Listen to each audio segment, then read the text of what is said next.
skin homes, we weather the cold forever. Trying to ignite a spark with sticks and stones together. Never having much luck, we just seem to be stuck. Hello everybody, welcome to episode 3 of the Robot Wars review show. We are in Heat C, where we introduced to the king of Robot Wars for the first time. I'm not alone in this one. We have yet another new guest. We are joined by Andrew. Evening all, how are we? We're doing good, thanks. How are you, man? Not too bad, not too bad. As soon as I heard about this idea, I jumped at it. Absolutely. So we go into the introduction. So Jeremy Clarkson is introduced as the man who put scrap into metal. Makes sense with all the fucking cars he's probably crashed in Top Gear. Don't forget the caravans as well. Yes, absolutely. The caravans. So after he does his random spiel, we're introduced to our first robot, Cruella. Yes, Cruella. Obviously designed and inspired by Cruella de Vil from 101 Dalmatians. The paint work should probably give that away. Just a bit. It's a very plain box wedge looking design, but back in Series 1, this is a sort of design that you could get pretty far with. It's sort of a design that stood the test of time, didn't it, really? Yeah. Like, in Series 1, if they actually had a better drive system, I think they could have gone to the Heat final. But we'll find that out when we get there. But very, very plain. In a way, it's another one of those things that if you get somebody who hasn't seen Robot Wars for the first time to design a robot, and they don't have that much imagination, they might come up with this. But not a knock on the robot, but at the same time, it's very, very plain. Yeah, it didn't have much to it. Again, it's a classic design, and even that shape was still being used all the way up to the end of the show's both runs, so you can't argue with the classic, can you? Absolutely. Next up, we have the legendary tough guys. It's Plunderbird 1. Oh, where do we want to begin about these guys? Where do we begin? Well, they're the second robot to be shown in the series to run on tracks. I think wasn't the first one from the last seat? The first one was last heat. The first one was Mortis. So second one was Plunderbird, and they would actually keep using tracks up until Plunderbird 5. That's when they went to wheels. Yes, I remember. So for this series, they actually have quite a unique design. They have interchangeable weapons pods. They've got what they describe as a battering ram, which is basically a spike with a quote-unquote laser-guided sight. Which I think they did say did work. At least once during the and they also have an interchangeable one which has a saw blade that comes out and revs up. So pretty good that they were the first to kind of introduce interchangeable weaponry to UK Robot Wars. Yeah, as I say, it was later on robots. I think wasn't it Tornado? I think was what made it sort of pioneered it with the different ways they could have it on the front. Yeah, because they did like the cutting disc, the scoop. They even had an anti-spinner one that we never actually saw. But moving back onto the episode, the next up is, so far, the lightest robot in the series so far, WYSIWYG, which is an acronym for What You See Is What You Get. The lightest robot in the Heat, and the only one that didn't make the next episode. For the weight class, if I'm not mistaken, wasn't it? Yeah, it should have been in the basically the featherweight. I nearly said cruiserweight there. Should have been in the featherweight episode, but I don't know why they didn't decide to slot it in there. The notable thing about this is Michelle Wheely, who drives the robot. She's not the original creator. No, she's not. The original creator is Mr. Dickinson, who's one of the judges. So there we go. Is another stock robot we have among us. Yep. And next up is Robot the Bruce, driven by a familiar guy called George Francis. Wonder whatever happened to that guy. I don't know. I keep hearing ramblings about him, but I'm not sure. His career really floundered after this. Just a tad. Yeah, so Robot the Bruce, one of the heaviest robots in the episode. Only 4 miles an hour, but when you see it in the heat, it seems to be a bit faster than that. The slow and steady wins the race, though, doesn't it? Pretty much. Its weapon is basically just described as brute force. It's very plain. It's just a simple box design, but it had very good pushing power. And as was noted by George Francis, it was really, really reliable. And also apparently made a good seat. Yeah. Oh well. Yep. If it's comfortable enough, use it. Next up, the second lightest in the heat. It's Wedge Hog. 24 kilos, so it's the second lightest. It has what Jeremy Clarkson describes as a toothpick. It's supposed to be a pickaxe, but let's be honest, it's a toothpick. It's not the most substantial weapon, is it? Really, it looks like something if someone had a good pincer on it, they could take the front off it, no problem. It makes me think the Wedge Hog guys probably built that robot not realizing how heavy the other robots were going to be when they turned up. You'd sort of look at the competition and think, we might have goofed here, boys. Yeah. Though they got pretty far, but we'll get to that when we cross that bridge. And last up is Dreadnought. Definitely. My first note is Dreadnought drives out and crashes straight into the arena wall as it's showing off to the crowd. Oh, it can only go downhill from here, can't it? Yep. If I remember correctly, this is the second heaviest competitor robot in the series. It's 92.6 kilos. Yes, because I remember that wasn't there one from the first, the 116, was it? Yeah, it was Barry. So yeah. Yes, I remember. Slightly faster than most of the heat. I think the bodywork, like the design of the bodywork, looks quite nice.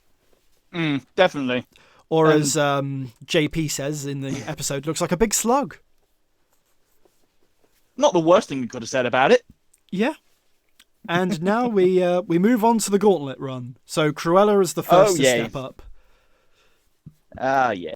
Right from the start, it kind of runs into problems with Shunt. There's a nice dodge to evade Shunt before then just starting to kind of drive around erratically around in circles in a way.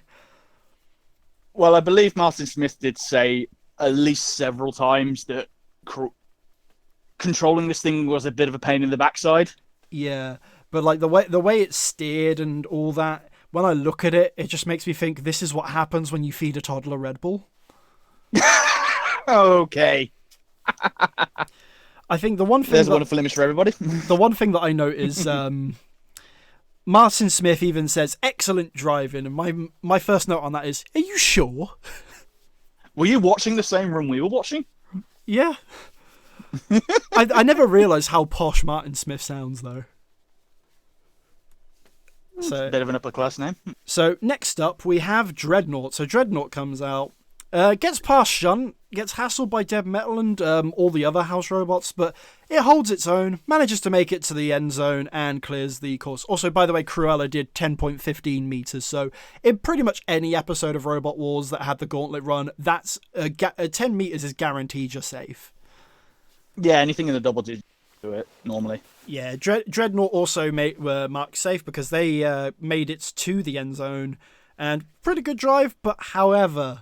this is where the drama starts. There's going to be a bit of a repeating pattern here. So do you want to take this? What happened to them after the course was cleared? It broke down. Yep, it broke down, but not just that. The motors kind of caught fire. Which is something you want to happen. Yeah, when they got backstage, they said they tried to switch the robot off from the controls, but it wouldn't actually switch off. And when they took the shell off, everything went up in smoke. So they had to get the robot repaired in time. So that's a race against time for them. This is basically a running theme throughout this episode. Is Dreadnought going to hang on to their spot? So definitely. Next up, we have the Plunderbird boys. This is another instance of the house robots being dicks for the sake of being dicks. Shunt seemed to have been on an aggressive streak on this one, didn't he? Yeah, I think he probably wanted to get back at me for basically bashing him throughout the entire series so far. Because I've not been very praising to Shunt this series so far. Even though he's my favorite. Glory. Yeah, he's my favorite house robot, but not his strongest year. No, it's not. So the Plunderbird team, it's noted they one day wish to meet Aerosmith. Somebody asked the team if they can get hold of them. Did they ever meet them? No.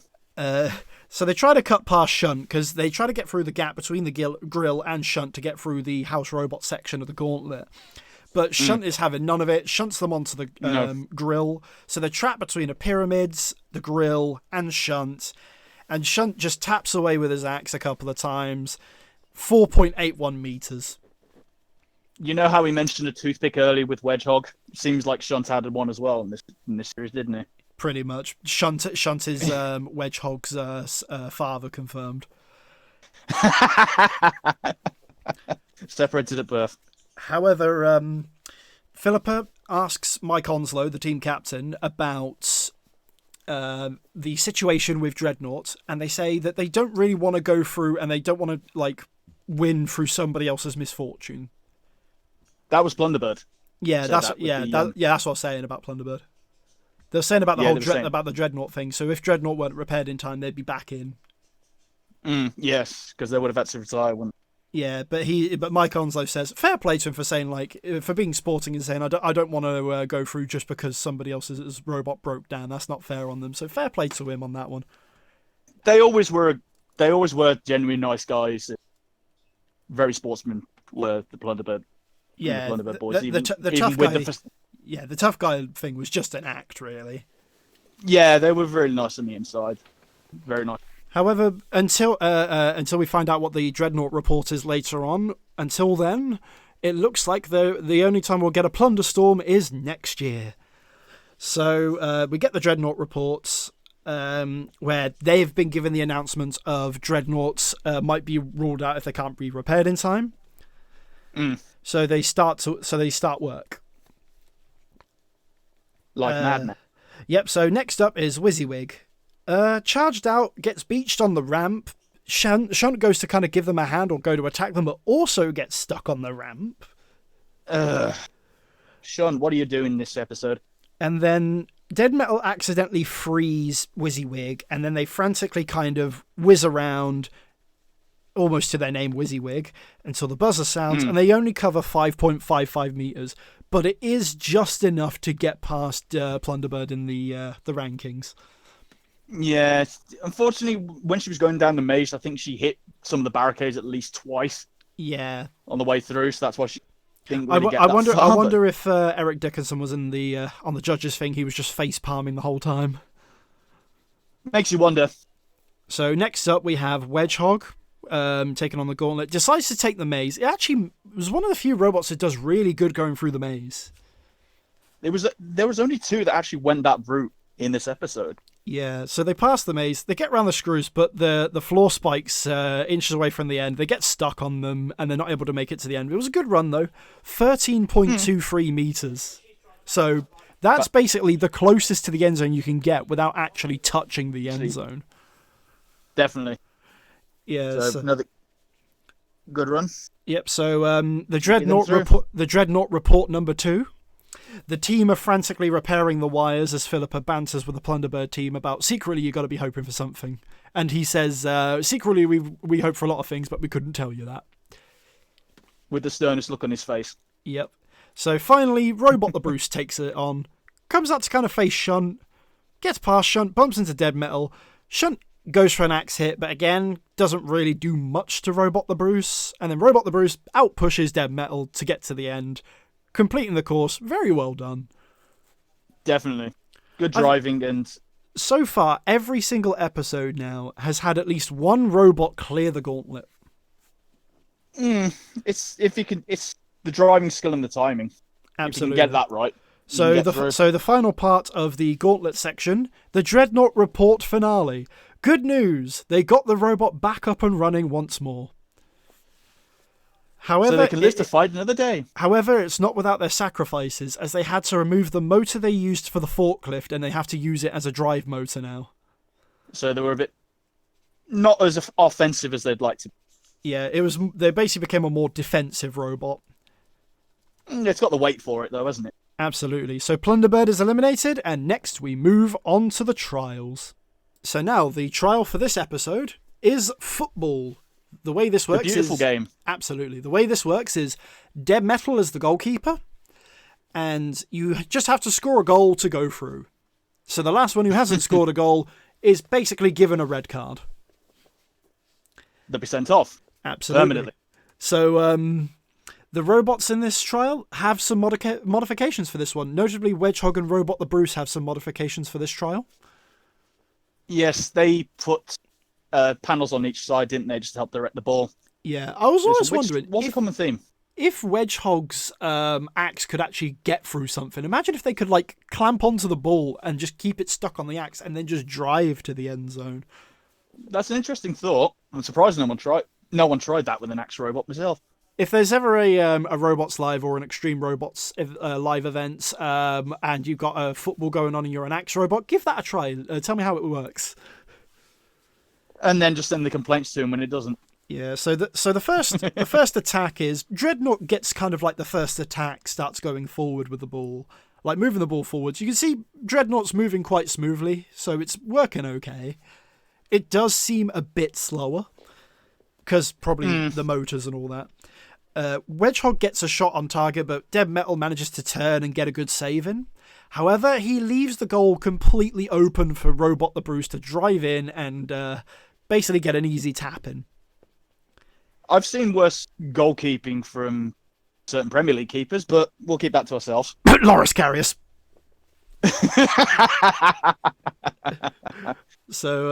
Yes. So the next round, so Robot the Bruce has scored. They're taken out of the arena. So like ceases calls, they can take them out of the arena, and the next robot goes. So the next 5 can go through. Well, the next 4 can do this.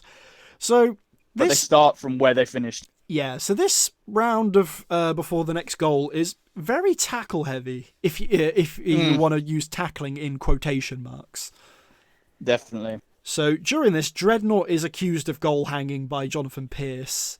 Little did he know. It started to slow.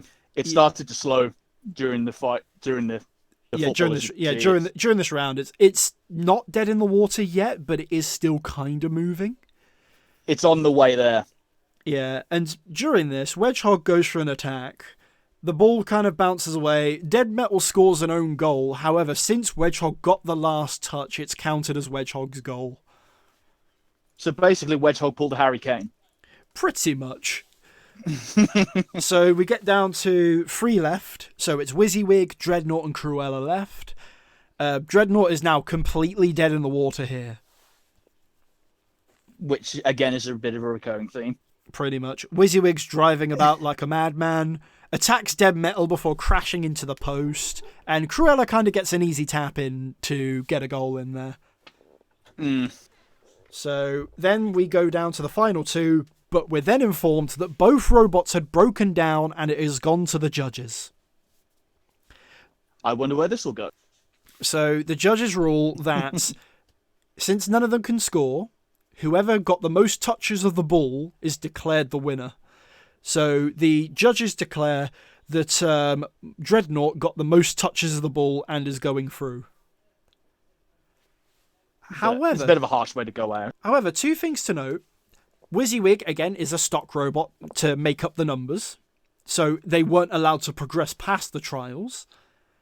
Also, there was a very, very mixed reaction for this decision. Like, you noticed it too, didn't you?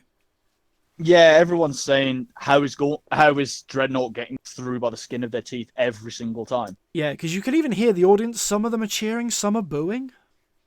It wasn't a popular choice, but as you said, stock robots that couldn't go through anyway. Yeah, good sportsmanship by Michelle though, because this is one of the first times you see like two team captains shaking hands at the end or before a match and stuff. It's always good to see. Yeah, you don't really see that much sportsmanship early on, but in most series you do see it, like with Blade and Agrobot in Series 3. Like before their match, they all shake hands. Yeah, you always see it as well. I know Hypnodisc, they did it later on. I know that's to say they did any extra damage that they should have, and I think they helped out, as I say, repair one of the robots later on. So, post-match, it's revealed that due to the stress of the repairs, the reason Dreadnought broke down, it wasn't the motors failing, it was because they forgot to charge the battery while they were trying to get the motors working again. Well, I suppose if you're running around like a nutcase with a tight time frame to get this thing up and running again, that's kind of an acceptable excuse in my eye. Because you're just trying to rush around, just trying to make a time limit, but you can't actually just get there. And then after that, Philippa does her kind of damage report, see how everybody's doing. Robot the Bruce looking confident with no work to be made. Mick Cutter's sitting on Robot the Bruce again. And now we go to the head-to-heads. So moving into the head-to-heads, Dreadnought is... they're actually pretty confident going into this round.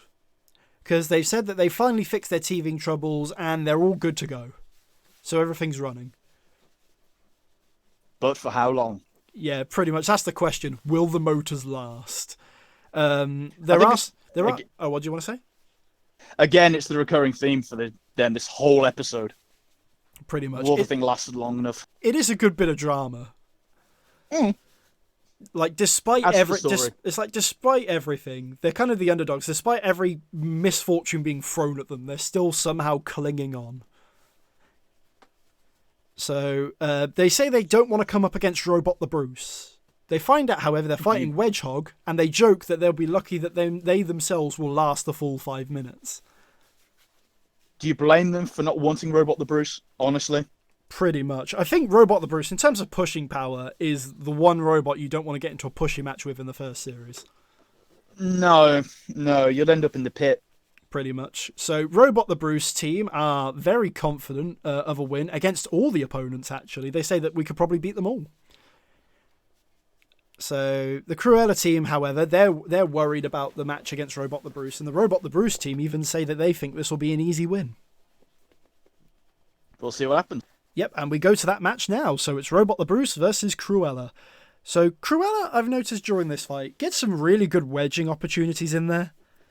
Yeah. They got Robot the Bruce at least several times up on the wedge. I think if that's if the robot was a bit more controllable, they could have tipped Robot the Bruce over. Yeah, but as you said, Martin Smith highlighted it several points in the episode that controlling the thing was an absolute pain. Where the name came from. Yeah, they had some good chances. Robot the Bruce also got a couple good rams in, but nothing really happened until it looked almost as if Philip Martin deliberately drove onto the grill. The grill. The bane of a lot of roboteers exists. Pretty much. So it looks like he kind of just drove to there of his own volition. It could be the whole thing of there was no real control behind it. So they're basically eliminated, and Robot the Bruce goes through. But what I noticed from Robot the Bruce is, post-match, Mick Cutter mentions that they got some battle scars from the house robots, but we never actually see that. There's a light scratch on the back. But we never see them. We never see them go near the house robots, so this might be something that happened off screen. As you mentioned in the first episode, a lot of the fights are cut down. Yeah, because there'll be 5-minute fights, so you never know. This might have been 3 minutes, and they might have accidentally drove into Matilda or something. As you say, it might have been something that the cameras missed, but yeah. As you say, Bruce goes through. And so next up, we go to Wedge Hog versus Dreadnought. Dreadnought. So far, will the motors last? During this fight, early on, I reckon Dreadnought early on is doing really well. Definitely. So Wedge Hog goes for an axe attack right at the beginning, but kind of misses. They end up in the kind of around the CPZ area. Bash's saw falls off and lands on top of Wedge Hog, and as I mentioned in the episode 1 review, it looks like a sombrero on Wedge Hog.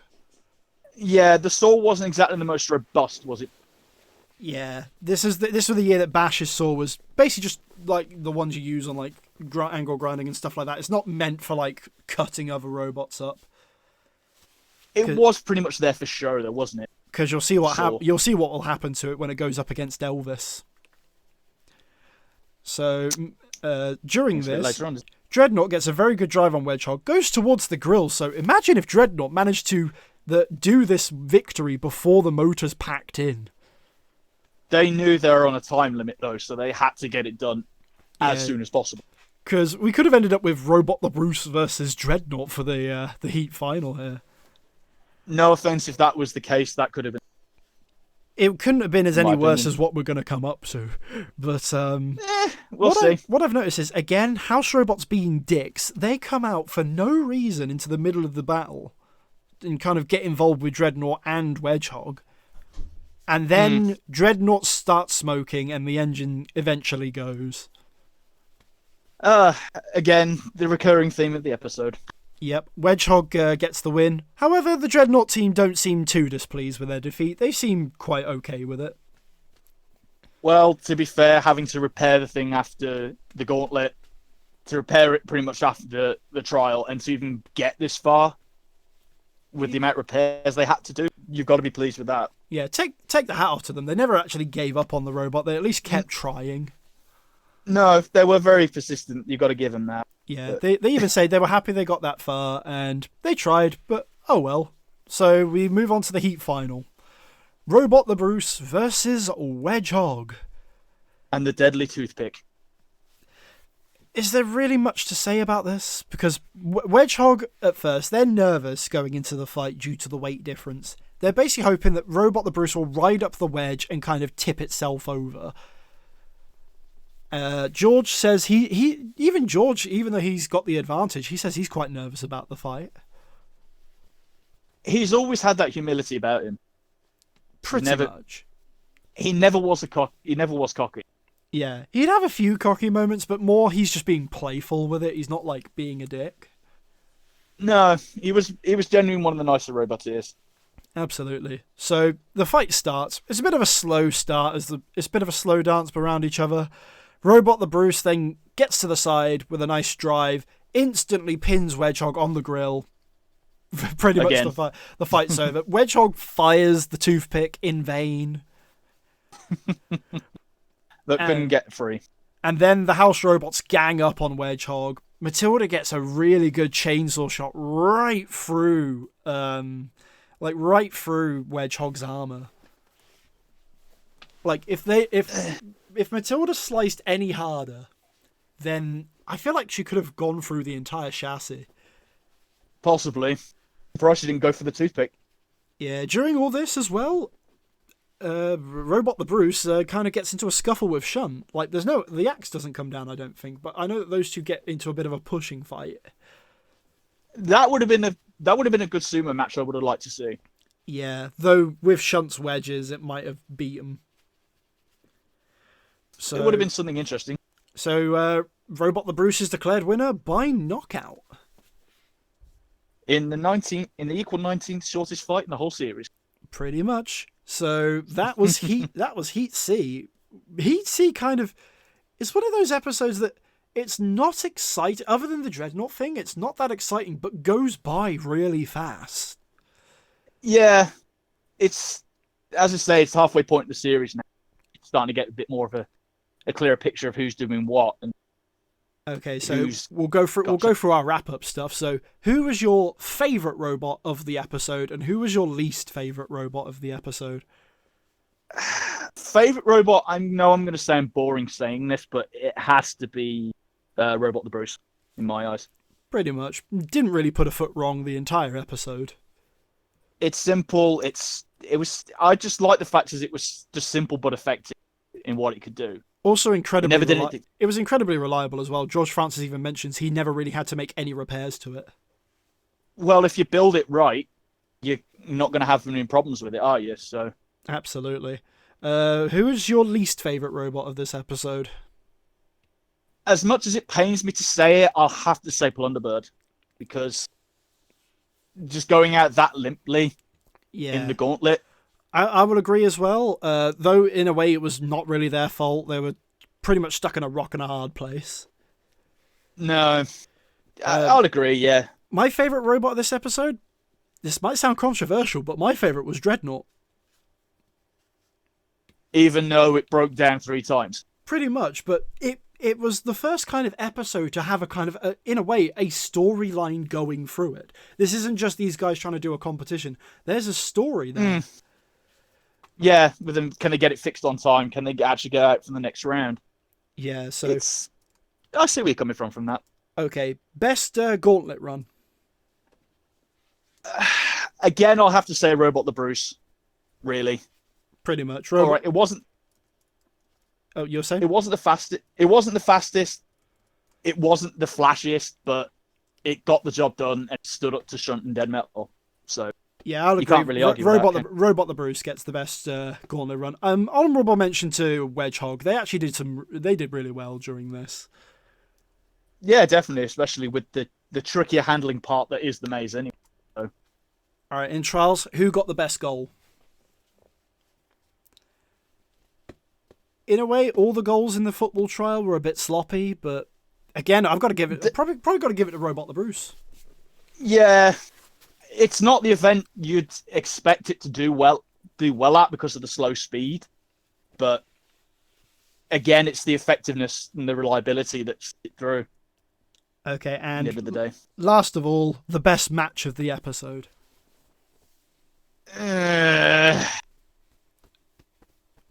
I'll have to say, what you say? Yeah, Robot the Bruce versus Cruella. Okay, yeah. Because until the moment where Cruella drove itself onto the grill, it was a pretty even match. I'd say so. Wedge Hog versus Dreadnought is good for drama, but as a match, it's nothing spectacular. You've always got that thought in the back of your head watching that one is, when is Dreadnought going to go? When's Dreadnought going to go? And the heat final was a mismatch. It was too short to be get anything really it's wholesome from it. Do you know what I mean? It's like putting Barcelona up against the Sunday League team. Just a tad.